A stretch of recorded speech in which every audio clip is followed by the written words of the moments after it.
General Vexthor stood on the command deck of the Crimson Fang, his primary battle cruiser, and allowed himself a moment of what he considered well-earned satisfaction.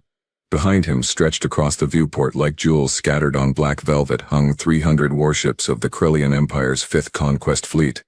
300 instruments of absolute devastation, each one capable of glassing a planet's surface in less than a solar rotation. And here he was, about to use them on, well, this being Earth.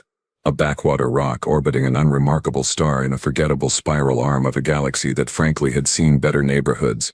Status report, Lieutenant Krath, Vexthor commanded, his mandibles clicking together in what passed for amusement among his species. Lieutenant Krath, a younger officer with unfortunately earnest eyes, pulled up the tactical display. Sir, our deep-range scanners have completed their assessment of the human defensive capabilities. The results are, shall we say, disappointing. Vexthor's laugh rattled the bridge instruments. Disappointing. That is one way to phrase it, Lieutenant. Another way would be to say that these primates are still playing with chemical propulsion and kinetic weapons like children building sand castles before a tsunami. He gestured at the holographic display where Earth's military installations glowed like dying embers. Look at this. They have missiles, Krath. Missiles. With physical warheads. Do you know the last time the Krillian Empire used physical warheads in combat? Before the third molecular age, sir, Krath replied dutifully. Exactly. That was 6,000 rotations ago. Vexthor circled the display, his forearms gesturing wildly as he warmed to his subject. They have, what do they call them, aircraft carriers. Floating metal boxes that carry smaller flying metal boxes. This is adorable. This is genuinely precious. It is like watching infants discover fire for the first time. Strategic Officer Rengala, a veteran with scars that told stories Vexthor had never bothered to ask about, cleared her throat from her station. General, if I may, the preliminary scans show some unusual energy signatures in their northern hemisphere, underground facilities that our sensors cannot fully penetrate. Perhaps we should exercise caution until we understand what those installations contain. Vexthor waved a dismissive claw. Caution. Rengala, your paranoia is why you have never advanced beyond Strategic Officer. Those are probably their primitive nuclear silos. Yes. Yes. I read the reports. They still use atomic fission for weapons. Fission. We mastered fusion warfare before my great-great-great ancestors learned to walk upright, and even that technology is considered museum-worthy now. He turned to address the entire bridge crew, his voice rising with theatrical flair. Do you know what the humans' most advanced weapon is? According to our intelligence, it is called a railgun. It uses electromagnetic force to throw metal slugs at high velocity. Throw metal slugs, like ancient siege equipment, but with extra steps and electricity. The bridge crew laughed dutifully, though Vexthor noticed Rengala did not join in. She never did. That was her problem. Always so serious, always seeing threats in shadows.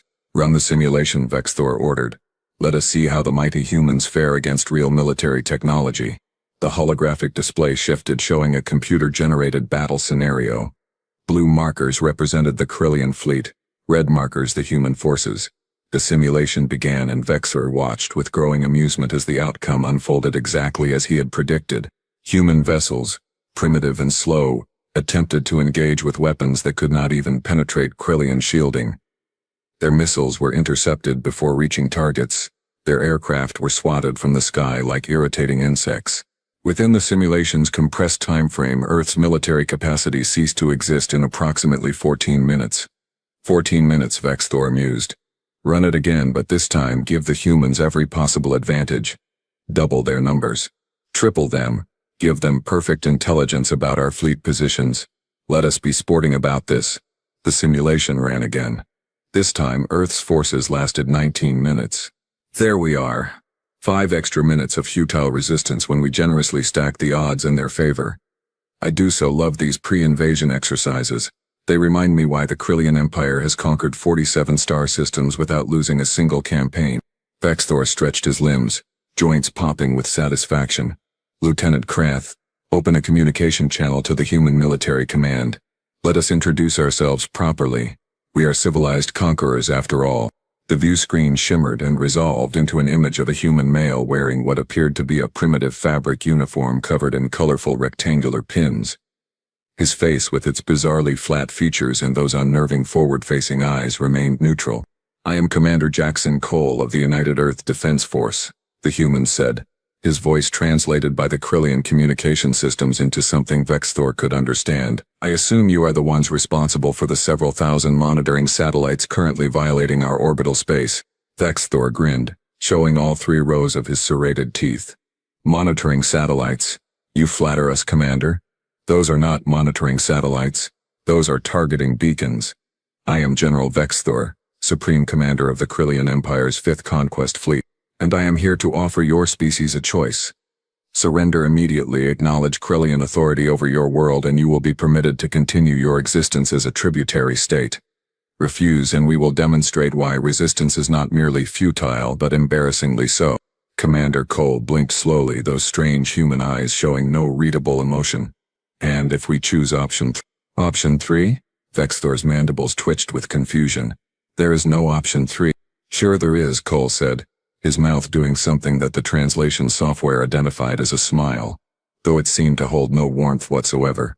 "Option 3 is where we politely decline your generous offer of subjugation, inform you that Earth is not interested in new management, and suggest you point your fleet back toward wherever you came from before this becomes unpleasant for everyone involved." The bridge fell silent. Even Vexthor, who prided himself on his ability to comprehend alien psychology, found himself momentarily speechless. Then, slowly, he began to laugh. It started as a low rumble in his thorax and built into a full-body convulsion of mirth that had him gripping the command console for support. Did you just threaten me?" Vexthor managed between gasps. "Commander Cole, I have 300 warships positioned around your planet. 300. Each one capable of sterilizing your entire surface. And you are suggesting that this will be unpleasant for us. Oh, this is magnificent. This is the most entertaining pre-conquest negotiation I have conducted in my entire career." Cole's expression did not change. "General Vexthor, I am going to tell you something, and I genuinely hope you listen carefully. We have been monitoring your approach for 6 months. We know your capabilities. We have run our own simulations, and I am officially advising you, as one military professional to another, that attacking Earth would be the worst tactical decision of your life. The worst tactical decision of my life." Vexthor wiped a membrane over his eyes, still chuckling. "Commander, the worst tactical decision of my life was choosing the spiced Krillinac for breakfast yesterday. It disagreed with my digestive system most unpleasantly. This will be target practice. You have 48 of your Earth hours to evacuate your major population centers before we begin orbital bombardment. Consider it a professional courtesy from one soldier to another, even if one of us is hopelessly outmatched. Your funeral," Cole said simply. "Earth will be ready to receive you." The transmission ended, and Vexthor turned to his crew, spreading all 4 arms wide. "Did you hear that? His funeral. The human has jokes. I am almost sad we have to conquer them. That kind of spirit could have been useful in the Empire. Almost makes me regret we did not encounter them a few thousand rotations from now when they might have posed an actual challenge." "General," Rengala ventured quietly. The human seemed very confident. "Perhaps we should investigate those underground facilities before we commit to engagement." Vexthor's good mood evaporated. "Strategic officer, your concerns are noted and dismissed. We begin the attack in 48 hours, precisely as promised. I want the humans to have time to contemplate their foolishness. Let them watch our fleet positioning. Let them run their pathetic little calculations. Let them understand the complete futility of their situation before we begin." He returned his attention to the viewport, where Earth hung like a blue marble against the infinite dark. After all, where is the glory in conquest without first breaking the spirit of the conquered? Rengala said nothing more, but Vexthor caught her reflection in the glossy surface of the command console. She was staring at the planet below with an expression he had never quite seen on her face before. It looked unsettlingly like the 48 hours passed with all the excitement of watching ice melt in a void. Vexthor spent the time reviewing attack vectors, approving targeting priorities, and composing what he considered to be a rather stirring speech about the inevitability of Krillian dominance that he planned to broadcast once the humans acknowledged defeat. He had even practiced his dramatic pauses. When the chronometer finally reached 0, Vexthor settled into his command throne with the satisfaction of a predator about to feed. "All ships commence attack pattern Theta 7. Lieutenant Krath." I want a full sensor feed on all major human military installations. I wish to watch them crumble in real time. Yes, sir. Initiating attack now.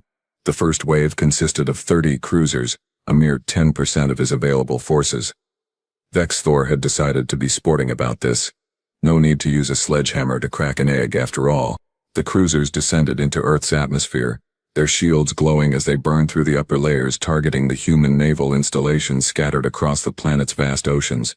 Contact with human defense forces, sir, Krath announced, his voice crackling with excitement. They are launching interceptor aircraft and surface-to-air missiles. Vexthor leaned forward, mandibles clicking rhythmically.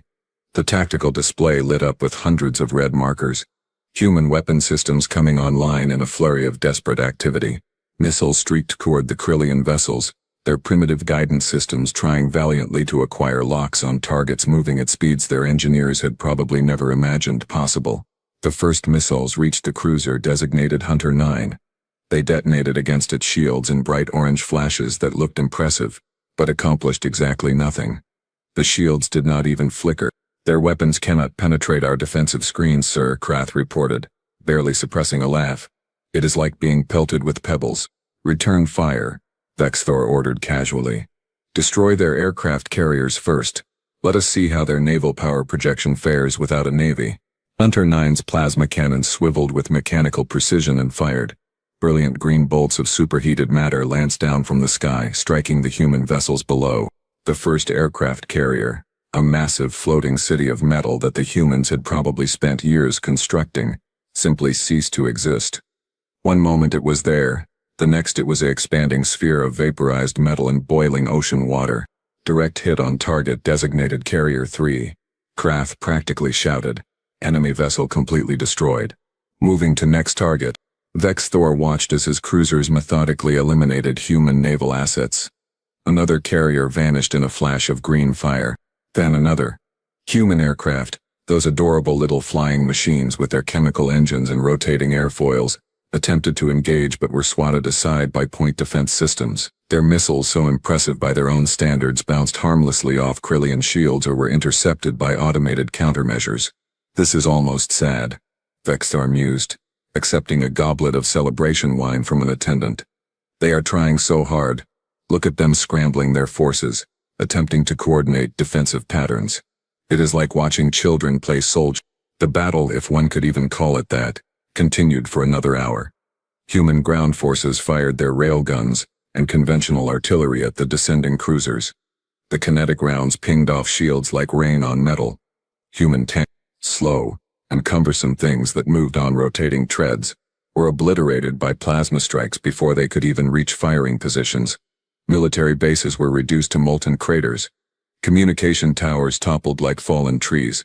Sir, we have eliminated 73% of visible human military infrastructure, Krath reported, his voice now hoarse from calling out victories. Enemy forces are beginning to retreat from major defensive positions.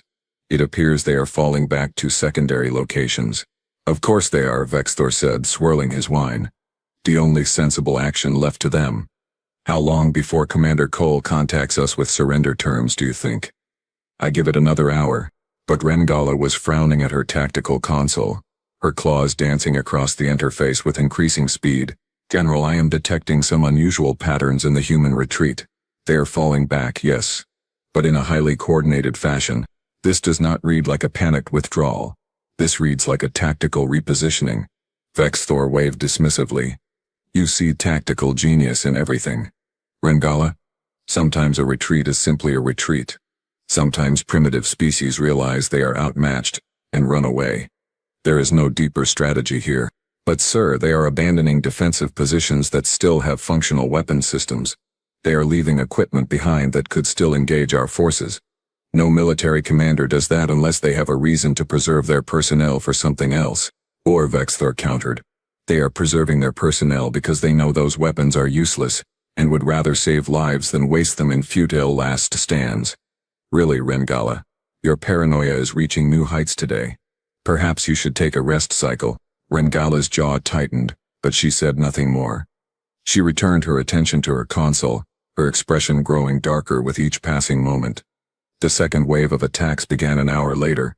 Thor sent another 50 ships, targeting human command and control centers, satellite networks, and what passed for their planetary defense grid. The results were just as satisfying.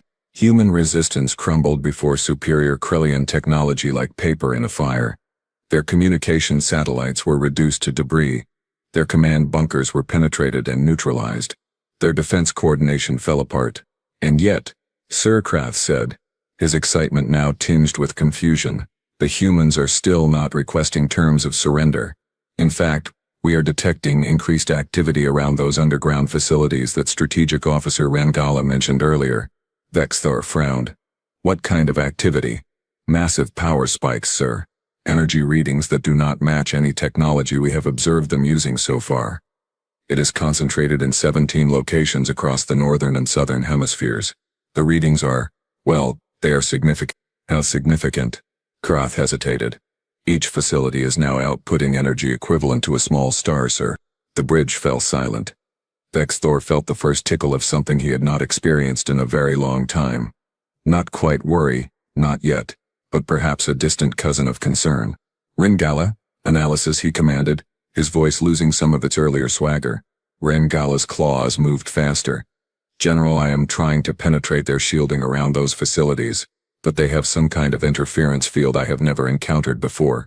It is scrambling our deep-range sensors. I can tell you that whatever they are powering up, it is drawing energy from sources that should not exist on a planet of their technological level. This does not make sense. Nothing about this makes sense. Elaborate. Sir, to generate the power readings we are detecting, they would need either zero-point energy extraction, which they definitely do not have, or they would need to be somehow tapping directly into their planet's magnetic field and core thermal energy on a scale that should not be possible without collapsing their entire biosphere. But they are doing it anyway. Somehow they are doing it anyway. Thor stood from his command throne. Weapons? Are they weapons facilities? I cannot confirm, sir. The interference is too strong. But General, whatever they are building up to, it is happening fast. Those power readings are still climbing. Exponentially. For the first time since arriving in this system, Thor felt his confidence waver. He stared at the tactical display where 17 points on Earth's surface now glowed with angry crimson markers indicating critical energy levels. Intensify the attack, he ordered. Target those facilities directly. I want them eliminated before whatever they are planning comes online. Yes, sir. Directing all available firepower to the underground installations. 20 cruisers broke formation and dove toward the planet, their weapons charging for maximum output strikes. Plasma cannons heated to critical levels. Missile pods open. Every weapon system available focused on the 17 targets that suddenly seemed far more threatening than they had any right to be. The cruisers fired. Enough destructive force to crack continents rained down on those 17 locations. The tactical display showed direct hits, confirmed impacts, successful targeting solutions, and the energy readings did not even flicker. Sir, Krath's voice had gone very quiet. Our weapons are not penetrating their shielding. The facilities are undamaged. That is impossible, Thor said. No planetary shielding can withstand that kind of concentrated fire. Hit them again.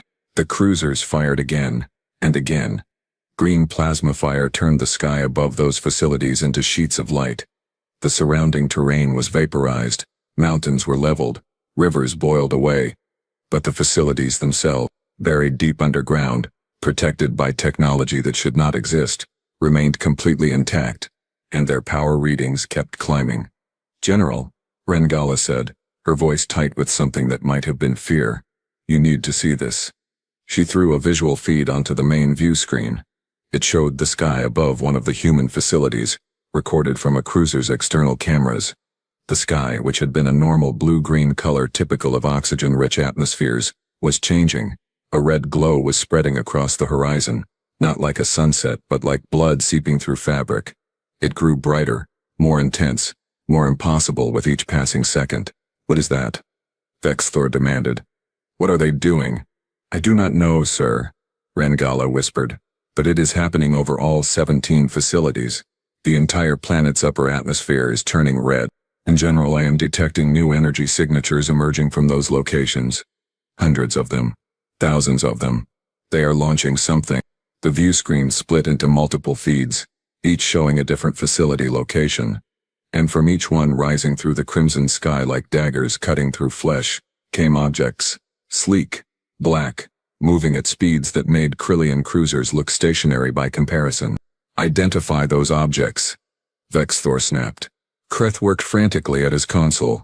Sir, I cannot get a clear reading. They are moving too fast and giving off some kind of sensor distortion field. Wait, I am getting something. The classification reads as weapons platforms. No. Wait. They are reconfiguring. They are.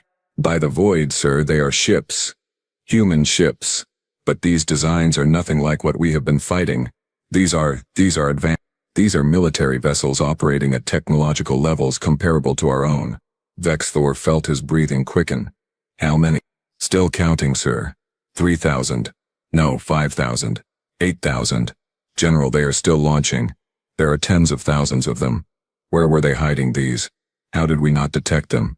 The red sky pulsed once, twice like a heartbeat, and suddenly the space around Vexthor's fleet was no longer empty. Suddenly it was filled with human warships. Real warships, surrounding the Krillian forces in a perfect sphere of contained violence. And Commander Jackson Cole's voice came through on every communication channel simultaneously, his tone as calm and measured as it had been during their first conversation. General Vexthor, this is your final warning. Stand down your forces and prepare to be escorted out of our system. You have 10 seconds to comply. I strongly suggest you do not waste them. Vexthor stared at the view screen, at the impossible number of human vessels now positioned around his fleet, at the red sky that seemed to mock everything he thought he knew. What have you done? He whispered. The sky pulsed red again, and Commander Cole's response was simple, almost gentle. We stopped playing. But not. He would realize much too late. Pity for the humans. The 10 seconds passed in a heartbeat. Vexthor, still processing the impossible sight before him, failed to give any order at all.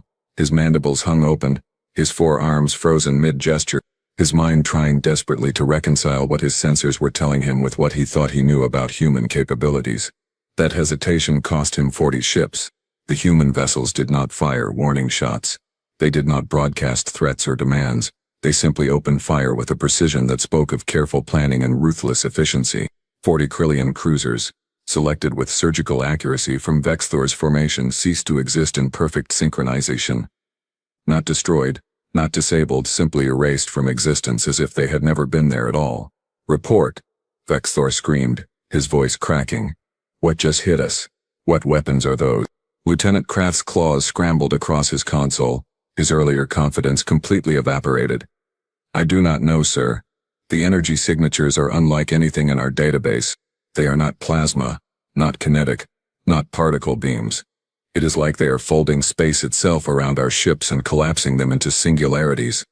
Our shields did not even register the attack before the ships were gone.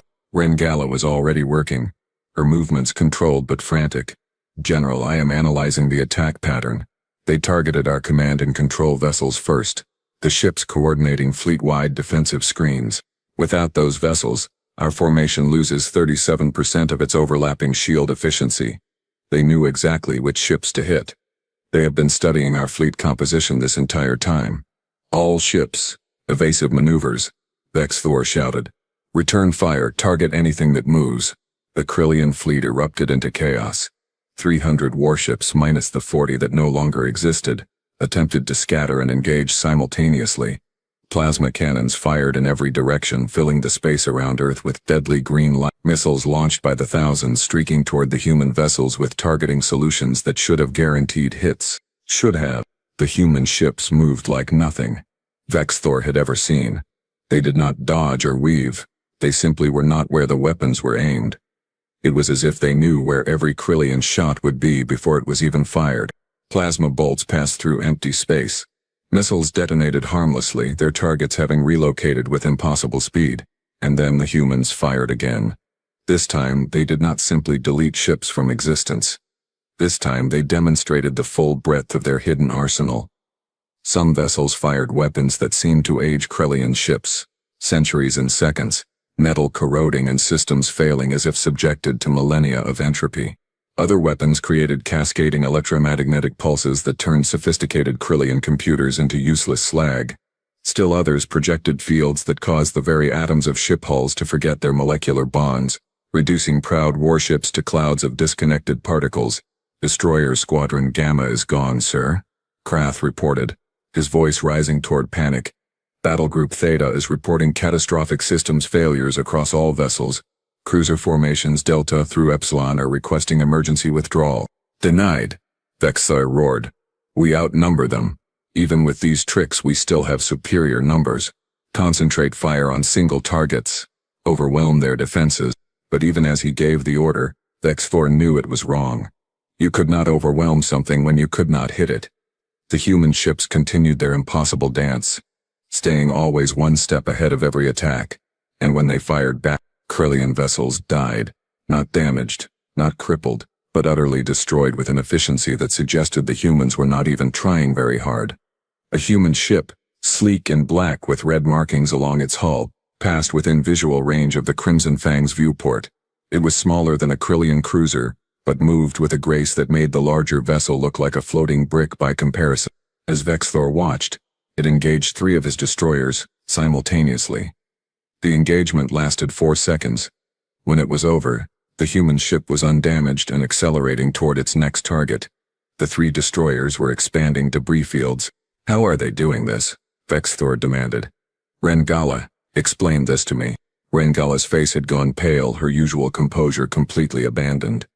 General, I have been running analysis on their movement patterns and engagement strategies. They are not superior technology, or at least not just superior technology.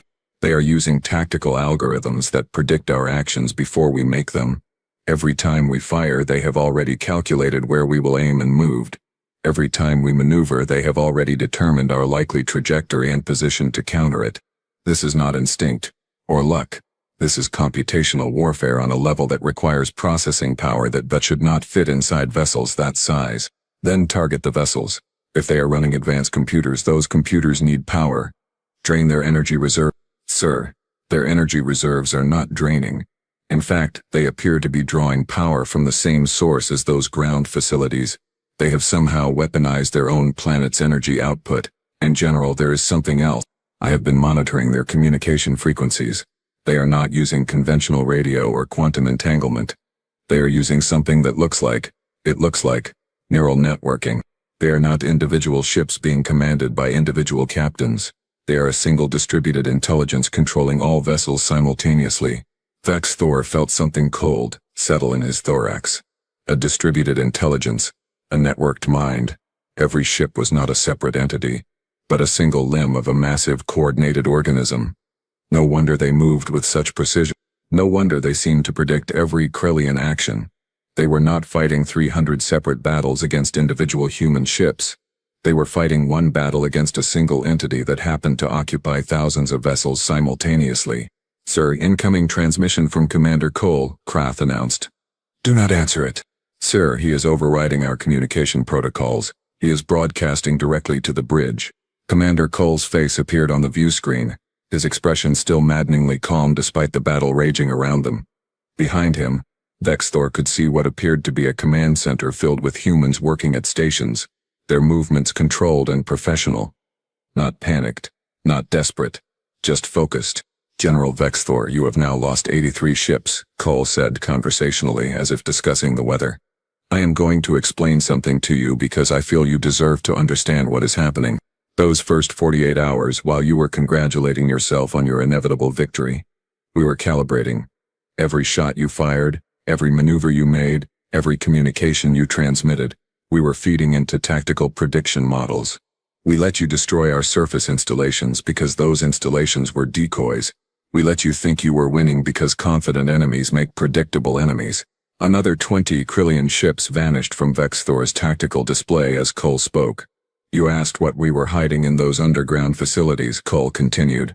The answer is simple. We were hiding our actual military. Everything you fought for the first 2 hours, those were training exercises for our defensive forces. Real combat doctrine. Real weapons, real strategy. We keep those for serious threats. And General, you just became a serious threat the moment you fired on our decoy carriers. Vexthor found his voice, though it came out as more of a rasp. You cannot defeat us, Even with these weapons, you are still just one planet. The Krillian Empire spans 47 systems. We will send more fleets. We will send armies that will blot out your sun. Cole's expression did not change. General, we have been monitoring your empire for 3 years. We know where all 47 of your systems are. We know your fleet compositions, your defensive strategies, your supply lines, your political structures. We have contingency plans for every system. The only reason we have not visited you is because, frankly, we had no reason to. We do not conquer. We do not colonize. We stay here on our planet, and we develop. But you came to us. You threatened us. You fired on us. So now you get to learn what happens when humans stop being polite and start being professional. The red sky pulsed again, brighter this time. On Vexthor's tactical display, new signatures appeared. Not thousands this time. Hundreds of thousands. Millions. Swarms of smaller craft, each one independently intelligent, each one networked into the same distributed consciousness, each one carrying weapons that violated Krillian understanding of physics. Those are drones, Cole explained helpfully. Automated defense systems. We have been manufacturing them for the last 6 months while you approached. Each one has enough firepower to disable a cruiser. We have 11 million of them. In general, they are all very, very eager to demonstrate their capabilities. Rengala was openly staring at her tactical display now, her mouth working soundlessly. General, she finally managed, we need to retreat. Now. Not in 5 minutes. Not after regrouping. Right now. We have to run right now, or we will not have a fleet left to run with. Vexthor wanted to argue. Wanted to rally his forces. Wanted to prove that Krillian military doctrine, refined over thousands of rotations of conquest, could overcome this impossible situation. But he was not a fool. Despite what this battle was rapidly proving, he could see the mathematics. At current casualty rates, his fleet would be completely eliminated in under an hour. All ships, he said, his voice barely above a whisper. Retreat vector Omega-9, full speed. Authorization code Crimson Absolute. Abandon formation. Get out of this system however you can. The remaining Krillian vessels, now numbering less than 200, broke and ran. They scattered in every direction, each captain making their own desperate calculation about the fastest road out of human space. Their formation, so precise and intimidating when they had arrived, dissolved into panicked flight. The human vessels pursued. Not all of them, Vexthor noted with growing horror. Just enough to keep the pressure on. The rest held position, forming a perfect defensive sphere around their planet. Weapons still hot, still ready. They were not even committing their full strength to the pursuit. They were toying with the Krillian retreat, destroying just enough ships to maintain fear without achieving total annihilation. They are hurting us, Rengala said quietly, watching her display. They are controlling our retreat vector. They are deciding who escapes and who dies. She was right. Ships that fled in certain directions were allowed to run. Ships that fled in others were eliminated with contemptuous ease. The humans were managing the Krillian withdrawal, shaping it, ensuring that survivors would return home carrying very specific messages about what happened here. The Crimson Fang accelerated hard, its engines screaming at maximum output. Behind them, Earth hung in space, that red sky still pulsing like a warning beacon, like a promise, like a threat. Vexthor slumped in his command throne and watched his fleet die. Ship after ship, brave Krillian warriors who had followed him into battle, snuffed out by an enemy he had dismissed as primitive just hours before. And he understood, finally, what Rengala had been trying to tell him. The humans had not been confident because they were foolish. They had been confident because they knew something Vexthor was only now learning. When a species develops in isolation, without the guidance or interference of a galactic community, they do not follow predictable, technological paths. They innovate in unexpected directions.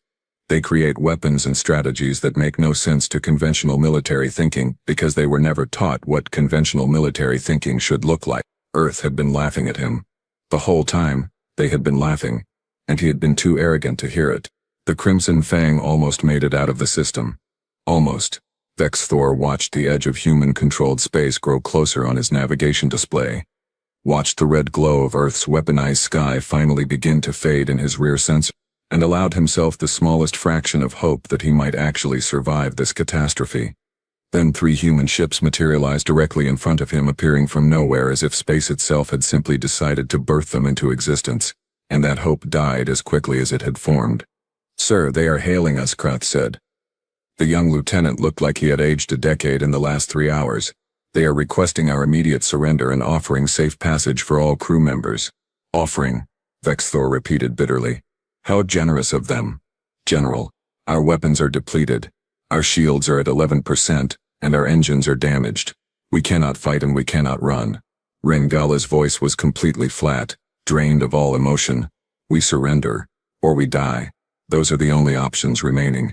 Vexthor closed his eyes, all 4 of them, and felt the weight of absolute defeat settle over him like a burial shroud. "Signal our surrender. Tell them we will comply with their instruction."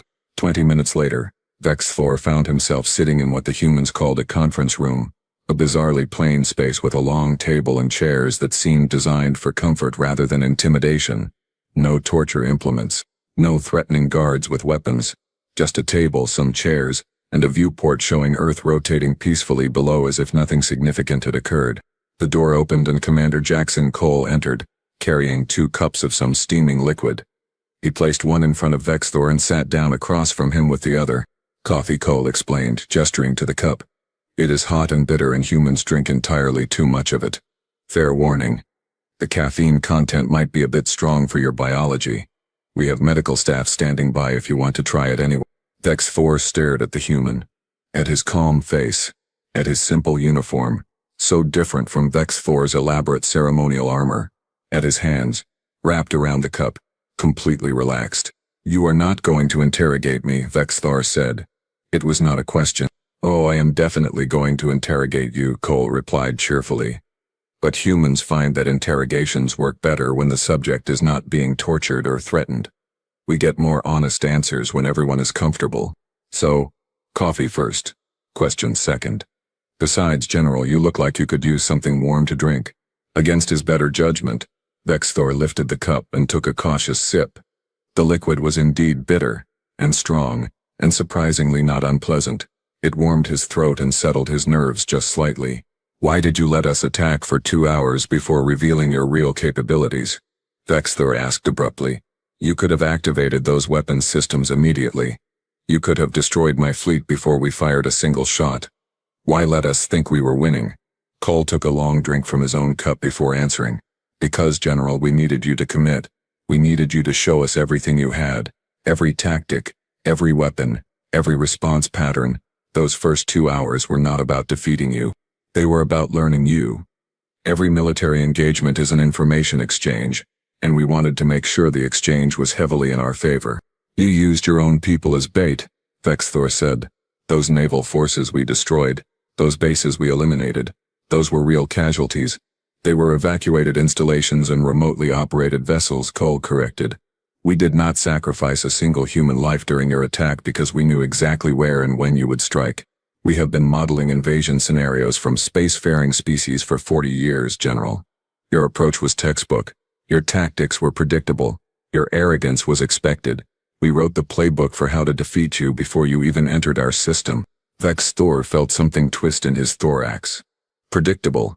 The Krillian Empire, with its thousands of rotations of military history and 47 conquered systems, had been predictable. "Those weapons," he said quietly. "The ones that folded space and aged our ships and dissolved molecular bonds. How long have you had those?" "About 15 years for most of them," Cole said. "Longer for some of the experimental models. You see, General, Earth has this peculiar quality. We are, as you correctly assessed, technologically behind most spacefaring civilizations in conventional areas. We do not have faster-than-light travel. We barely have functional fusion power. Our material science is, by galactic standards, primitive. But we have something most species do not." "What is that?" "We have creativity born from isolation and paranoia born from history." Cole leaned forward, his eyes intense. "Humans have been fighting each other for our entire existence. We have refined warfare to an art form. We understand violence and strategy, and conflict on levels that species who conquered their way through the galaxy can never quite grasp. And when we turned those skills toward preparing for alien contact, when we asked ourselves what we would do if hostile forces arrived, we did not build conventional weapons. We built nightmares. We built things that make no tactical sense because we never learned what tactical sense was supposed to look like." "You are insane," Vexthor whispered. Your entire species is insane. Maybe, Cole acknowledged with a slight smile. Or maybe we are just very, very good at imagining worst-case scenarios and then preparing for them. Tell me, General, how many of your ships made it out of our system? 73, Vexthor said, the number like ash in his mouth. Out of 300. 73, Cole repeated. And we let those 73 escape. Do you know why? Vexthor understood then. Understood completely. You wanted survivors. You wanted witnesses to return to the Kryllian Empire and tell them what happened here. Exactly. Because here is what is going to happen next, General. You are going to return home. You are going to stand before your superiors and your government and your emperor, and you are going to tell them everything you saw here. You are going to explain how Earth, this primitive backwater planet with its chemical rockets and kinetic weapons, destroyed 77% of your fleet in less than 3 hours. And they are going to understand something very important. What is that? That Earth is not worth the cost. Cole's voice was completely serious now, all trace of friendliness gone. That any species who attacks us will lose more than they could ever gain. That we do not have resources worth taking or territory worth claiming or technology worth stealing because everything we have we built ourselves specifically to kill anyone who tries to take it from us. You are going to be our message to the galaxy, General Vexthor. You are going to be the cautionary tale. Vexthor set down his coffee cup with a trembling hand. The other species, the galactic community, they will hear about this. They already have, Cole said. We broadcast the entire battle on every conceivable frequency. Every spacefaring civilization within 50 light-years watched you lose. Some of them have already sent diplomatic overtures, peaceful ones, respectful ones. Humans are apparently very interesting when we are not being invaded. And if the Kryllian Empire sends another fleet, a larger one? Cole's smile returned, but there was no warmth in it. Then we will destroy that one too. And the one after that. And the one after that. We will keep destroying your fleets, until your empire decides that perhaps leaving Earth alone is the more cost-effective option. We do not want to conquer you, General. We do not want your territory or your resources. We just want to be left alone. But if you keep bothering us, we will keep teaching you why that is a bad idea. Silence filled the conference room. Vexthor looked out the viewport at Earth, that deceptively peaceful blue marble, and thought about the red sky, about the weapons that should not exist, about the distributed intelligence that controlled thousands of vessels like limbs of a single body. I will deliver your message, he said finally. I will tell them everything. I will recommend that Earth be classified as exclusion zone, and that all Kryllian forces maintain a minimum distance of 10 light-years from your system. That would be wise, Cole agreed. You seem like a smart individual, General, despite the circumstances of our meeting. I hope your superiors listen to you. Vexthor was escorted back to the Crimson Fang an hour later, along with his surviving crew. The humans provided repair materials and fuel, just enough to make the long journey home. No guards, no restraints, no gloating, just quiet efficiency and professional courtesy. As his ship limped away from Earth, Vexthor composed his report. He detailed everything, sparing no detail of his own failures or the extent of the Kryllian defeat. He described the human weapons, their tactics, their distributed intelligence networks. He explained how they had used the Kryllian arrogance against them, how they had studied and predicted every move. And at the end of his report he added a personal note that would circulate through Kryllian military academies for generations afterward. We believe humans were primitive because their technology appeared inferior. We were wrong.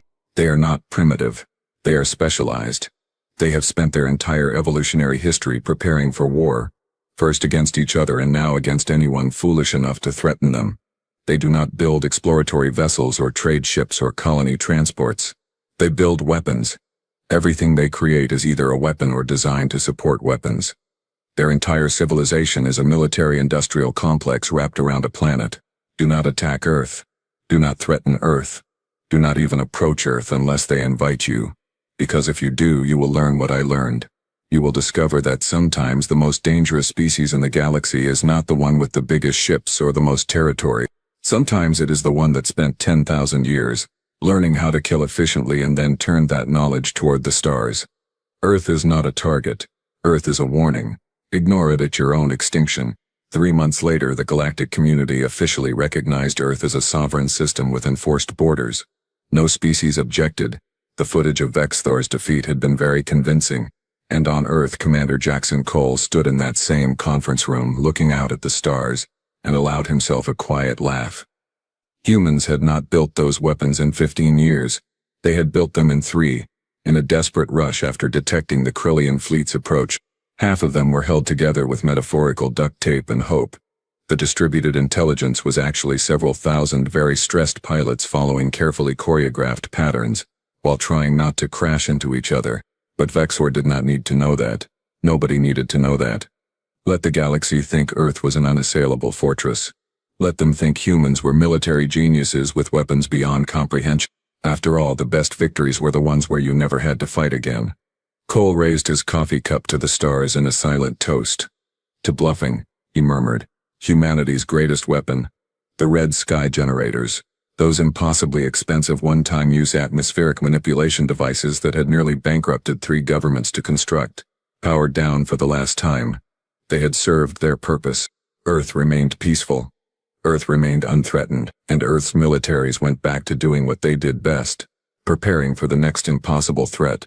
Building the next generation of weapons, and making absolutely certain that if anyone ever called their bluff, they would have something real to back it up. Because that, Commander Cole reflected, was the most human thing of all. Taking a desperate gamble, making it work through sheer audacity and luck, and then immediately preparing to make sure next time it would not have to be a gamble at all. Somewhere in the Krillian Empire, Vexthor finished his report and stared at his own reflection. He looked older, he felt older, and he knew with absolute certainty that he would never underestimate another species again. The universe was vast, and it was full of surprises. Earth had taught him that. Earth, and its red sky and its impossible weapons, and its coffee-drinking commander who had beaten him without breaking a sweat. He hoped, very sincerely, that he would never have to visit that system again.